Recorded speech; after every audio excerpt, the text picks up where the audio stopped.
Chapter 11. Art Enigma Con. Tina met with Amy and I to discuss what Michelle reported to her. You are telling me that Chris wants to teach the whole Leo world what art is? I asked. It will be an enigma to them, Amy said. Mo explained that in order for the Leos to move ahead in their quest to be like Mo, they would have to learn art and how you relate your feelings into something tangible. Tina said. So, you create a tangible way of defining your feelings so that later on you can be intangible like Mo? I asked. It's a journey. You cannot arrive to one point without something, Tina conjectured. Once they understand their feelings more, they can move on, Amy added. Their problem is that they suppressed these feelings for a long time and now they want to bring it all out, and this could be difficult if not time-consuming. And then transform it into something they can communicate to others, I said. I would suggest you bring more artists and from different countries with different genre. The more different the better. We also need to provide for their board, lodging, pay and equipment, Amy said. Let's budget $1 trillion on this project, I said. You would have to create an entire company to do this. Okay, I will work with Michelle and your cousin Ron to start this off, Tina said. You know John. You may actually have to pay Chris more for her contributions to the Leo civilization. No, she's my half-sister, I said. Until she complains, Amy added. Maybe we can ask Beetle for some grant so we can foster art among the Leos, I told Tina. I don't think they will add more in addition to what we get already, Tina countered. It will foster cultural exchange among neighbors, I countered. Okay, I will talk to the guy and ask for a one-time donation to the arts and cultural exchange between 3 species, Tina said. I believe you will get $5 trillion worth in Doma. And Beetle will be very happy to do this since he has always seen all our moves as beneficial to his people. You know John, sometimes I think you are a prophet, Tina said. Maybe my wife's mind is secretly infiltrating my mind to make me look good, I said. I would do that, Amy said. Consciously or not. By the way, when you talk to Beetle, open the idea of creating several factories to produce our remote plasma cannons. We need to spend the next tranche of money on something that will provide employment to his people, I said. That's actually a very good idea. Not only will the loonies be happy, they will improve the cannon technology. That's what they do, Amy said. Tina realized when she arrived at the loony capital planet that there were more than 100 very large space stations of various shapes all around the planet. She had to stay in one as her hotel base. Beetle and Mixa will be meeting her at this station. Good to see you again, Tina, Beetle greeted. We read your proposal, and we approve it, including the factories, Mixa said direct to the point. We would love to produce these remote plasma cannons for our protection. And for this we thank you, Beetle said. I never realized you have so many space stations. This one is huge, Tina said. Yes, we do.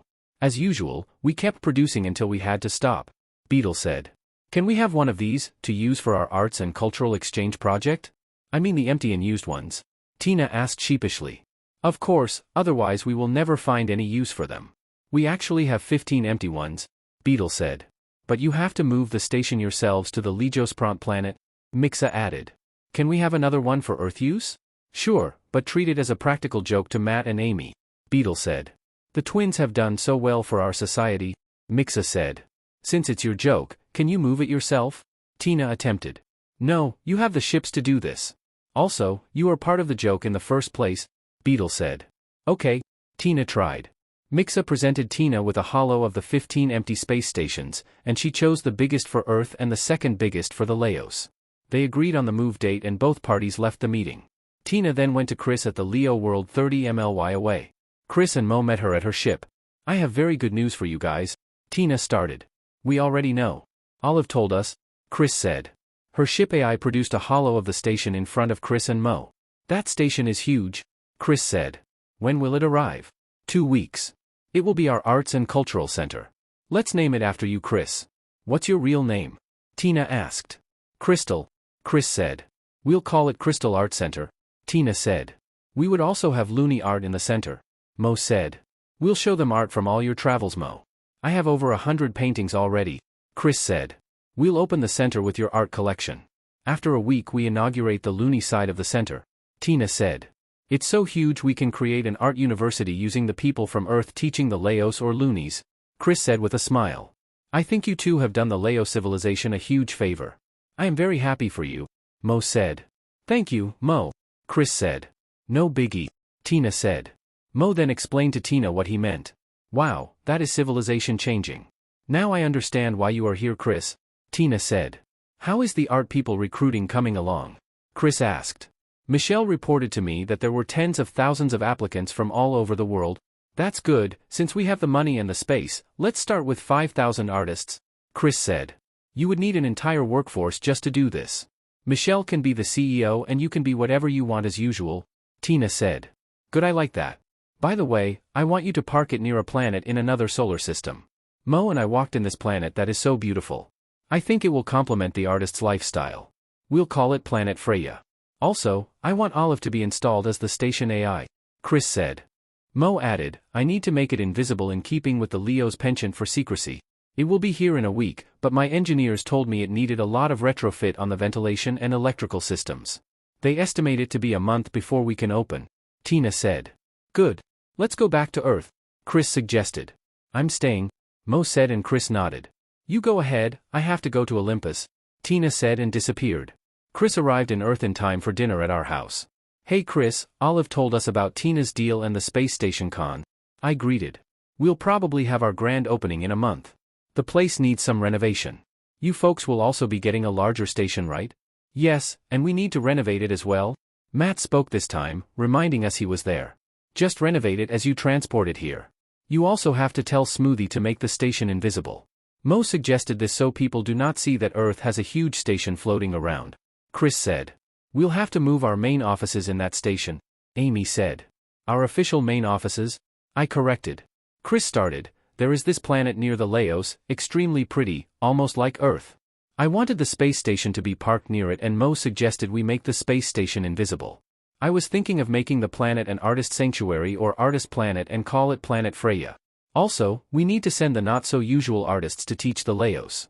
Artists on farming, growing cattle and cows, artists making food, chefs for creating dishes and tastes, landscaping artists, builders, and architects, and so on. All the art that people can create to convey themselves, Chris added. That's a very good idea. But we need to create lodging and life support facilities. Also, for their families who would be going with them, Matt said. The loonies are bankrolling the whole thing. We just need people to build the infrastructure, Chris said. I will talk to Ron and Bill about this, I said. Why don't we name the space station after Mom? Amy asked out of the blue. I agree, Chris said, and Carol Space Station or CSS. I like it. But Mom would be too shy to be in the limelight. I said and added, Amy, you would have to use your charms to convince Mom to even accept the idea. I think it will be a problem. Mom will not agree. Let's just name it United Earth Space Station, Matt said. That's a boring name. But I guess let's not dwell on it, I said. I realized I could be opening another argument with Matt, and I am not in the mood. When the space station arrived, Matt wanted it half as far from Earth as the moon was but at a different tangent. It was so huge we offered offices to the Federation of Earth Planets and its 24 members. Of course, Billy, Roger and Stella were not left out. Amy and Stella met with Tina during the walkthrough inspecting the renovation project. I want the group CEOs to have offices here as well, together with a representative office of the Olympus nonprofit, the Olympus Holding Company and Kara's New Earth. I am thinking of getting the whole bottom floor of the station. Right now, they are all over the place and this way we have a central place for them to work, Tina said. We should turn each floor to have a huge restaurant where people can dine and view space, Stella suggested. On all 15 floors? Tina asked. Yes, each floor except for the top 2 which are much smaller. Those would be for John, Amy, and Matt, Stella confirmed. We can turn 2 of the largest floors into a very large mall to cater to the station people, Amy said and added, the 2 middle ones? We still have 5 floors empty, Stella conjectured. We can rent them out for offices of companies involved in space whatever, Tina said. I think that's fine. The station is really large, and we may not be able to rent them out completely in a year, Stella said. Then the baby came. I did not know what to do. I do not even know how I feel. It's a good thing Amy prepared everything and all I had to do was sit and wait. Mom and Dr. David were sitting quietly while Chris was sleeping beside me. Matt could not sit down. He just kept walking around. I told him that he already knows and seen whatever he has seen about Amy and the baby, so why is he jittery? He told me he doesn't know. He is either too excited or just jittery. It was a boy. We already knew this, and Amy already decided to name it Adam after her father. I could not understand how I felt holding the baby for the first time. I felt its little feet. It was the softest thing. And when I gave it to Matt, you guessed it, he cried. He cried with tears flowing like a river while holding the baby, which is the funniest thing. Mom also cried, but it was not funny. Chris cried, but it was not funny also. I think this is really weird. Olive was there standing, and Amy finally handed it to Olive to hold. For a second, I think Olive froze. Then she moved to bring the baby closer to her chest. She rocked for a few seconds and handed the baby back to Amy. For the next month Amy had to stay in the house to take care of the baby. We had a nanny to live in with us, but Amy still wanted to be near the baby. She insisted on breastfeeding Adam. I do not know what I feel. I went to work and could not concentrate on anything. So often, I just stayed home with my family. I often find myself staring at Adam wondering about a lot of things. About the baby mostly. The family comes over every night to see Adam and we had dinner together. Matt comes early in the morning and before dinner. When the space station arrived, it was almost finished. We had it renovated while we moved it from the loony galaxies to near Earth. We had a large ceremony with Billy and his people, Armada people, a lot of the Federation leaders either civilian or military, all the non-profit CEO and executives, the New Earth and Olympus leaders, Trio and Mixa, and the donors Beetle and his council, Goma, and some loony commanders and Super Smoothie. Unlike the United Earth Space Station's large inauguration, the Crystal Space Station's inauguration was simple. Chris positioned it near a planet she named Planet Freya. The highlight of the inauguration was the more than 100 paintings Chris did of Mo's travels across the galaxies for over 1,000,000 years. I think you captured the event particularly accurate.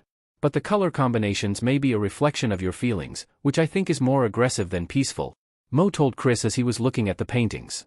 Thank you, Mo. This is probably the highlight of my painting career and I do not know if I can top this, Chris said. I am absolutely impressed. And you painted all of these from memory? Matt asked. Yes, I did, Chris said proudly. Amy and I were also impressed and surprised because all this time we never saw her paint anything. Dr. David was so proud of her while Mom was mesmerized. Adam was acting up. Chris, can I have Olive create print copies of these and I will put them all up in the Earth Space Station. I will have them framed with your name on the frames. John will pay you, Matt said. How much? Chris asked looking at me. How does 10 million sound? I said, after all she's family and these are family heirlooms she created. She stayed quiet, just looking at me. Fine 20 million then, I said. She knows how to play me. Amy and Matt laughed. It was Trio who toured us around the space station. He showed the university art studios, the classrooms, the residence wing, the exhibit hall for the coming Looney Art and Cultural Exhibit, halls where the artist will display their art available for sale, and the last was the inauguration reception restaurant, one of several restaurants serving artist food. Olive also showed us holos of the artist housing on the planet which looked like mushroom buildings, wavy and colorful. Trio explained that they were also terraforming the planet and started growing food for the artists and the Leo students. The holos Olive showed let us realize how absolutely beautiful the planet is in its entirety. We asked Trio if the Leos will provide for all the things the artists need. Yes, they are part of our colony now so all their needs would be provided for, Trio said and added, but you have to provide for anything that come from Earth. We did not tell him that the loonies have budgeted for the art center more than what they would need for several years. We told him that Tina will build several underground structures as commercial areas where the artists can get stuff and where they can also sell their art products on top of the one in the space station. Trio sat Matt and I down and asked for a huge favor. He wanted to know where the Leo colonies were so he could share the art to them. He said there were hundreds of backup colonies. And these could be billions of light years away from us and from each other. He wanted to create a TP system among their backup colonies. He also wanted to create space station art centers for the colonies to aid them in their quest to be an energy being like Mo. Matt responded by saying that he asked Olive every week if we found one colony and if there is get the coordinates and fly over there with Armada people. This project turned out to be most beneficial to humans and also for loonies. I then approached Beetle and thanked him for the space station for Chris and for Earth. Also I thanked him for his contribution to cultural exchange between the three species. I did not intend to bilk him out of anything but he started it. John, we owe you a great favor. I think you do not remember all the factories we set up to manufacture things that benefit us with your money and often with the use of technologies we do not have. Maybe you do not know that we have learned incredible technologies from you like the teleportation machines, the invisibility modules, the drones and weapons systems, the new ships and so many others. Add the fact that you are doing these to defend our world. Now this cultural exchange is a huge benefit for our kind. Our people are amazed how art can manifest itself. I also now understand why Chris is doing these things and she is doing it without reward or compensation. The Leos do not have money to pay her for her contribution to the improvement of their species and she asked for nothing. She is doing this for art's sake. How would you value this gift to one of our closest friends? We did budget some money for this cultural exchange program, but we feel it was very little. The council feels that we cannot pay her enough, and she is not asking for payment either. So instead of paying her, we came out with a practical joke to give you $10 trillion in DOMA so you can pay her and her team. I was unnerved. It is normal for me to con this guy, but this is sudden and entirely the opposite of my intentions. Thank you. What I will do is pay her and all the artists a monthly salary to at least compensate them for their time. Is that okay? I asked. Absolutely. I know also that you spent for the recruiting and training of the artists and for whatever else Chris needs. So you can spend that way too, at least we are reimbursing you. Beetle said. I will implement this practical joke on all the artists and Chris, I said, and Beetle smiled. The next day Matt and I invited Stella, Roger, and Billy to our new space station office. Nice office overlooking Earth, Roger commented. Guys, yesterday I got $10 trillion from Beetle and it's his practical joke to Chris and his artists. I started. You want to fund art universities? Roger said. Did you just read my mind? I charged. No, John, Billy and Stella and I talked about funding art universities yesterday and here you are. Okay, so how do you want to play this out? Matt asked. Stella will meet with art school presidents and tell them our intentions. I want to go with her, I said. Stella invited the top art school presidents to our initial meeting. It was a mix of all forms of art, from dancing, painting, sculpture, culinary, architecture, plants and cultivation, designs, and others. We had it in a convention hall since there were 250 of them. Billy sent a follow-up letter to make sure they understood the importance of the meeting and to thank them for their attendance. Stella started without wasting time. Thank you for attending this meeting. I am here to announce that we have a donor that will fund the studies of any person in the arts. The amount covers all expenses. There is no limit to the number of students, and we have invited foreign students to attend your schools. Your only purpose is to teach them and let them do their art. Also, we also want you to teach them how to communicate their art to anybody. Now I understand that a lot of your facilities are old and less managed because you are funding the sciences more than art. So we decided to budget $1 billion per school year per school so you can build the needed infrastructure to house the art you are doing. For the larger schools, you have to send a request. Thank you, and please provide my office with a weekly progress report in the format we emailed to you. And with that she left. She told me she has a meeting in Paris. I stood and faced the audience. If you were not listening, her speech will be emailed to you. Our nonprofit will handle the distribution, project management and reporting, the approval of new requests and the enrollment and job interviews of all your art students. We will promise your students jobs as we interview them for enrollment.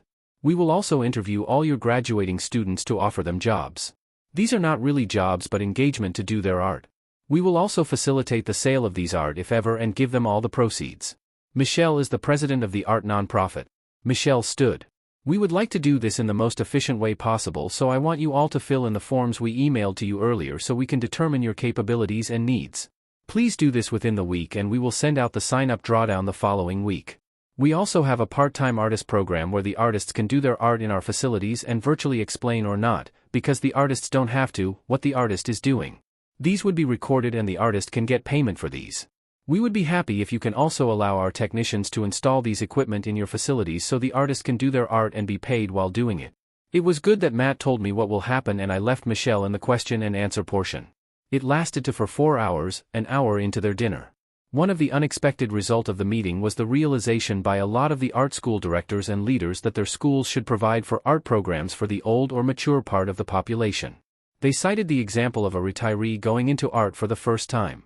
But the retiree has been longing for this chance all his life, and now that all the things in his life has been settled, he wants to pursue his art. It could be painting, writing, bonsai, sculpture, music or whatever else. And the kind of art they do are usually vastly different from the regular younger students. This is brought about by their intense feelings and experiences all throughout their lives. Michelle quickly understood this and asked the leaders to provide a program that she can support. This move turned out to be one of the greatest contribution to human art in all history. Hidden talents were unearthed and created a whole line of art improving on or sometime just so different from the existing genre. It was also key to the development of the human species.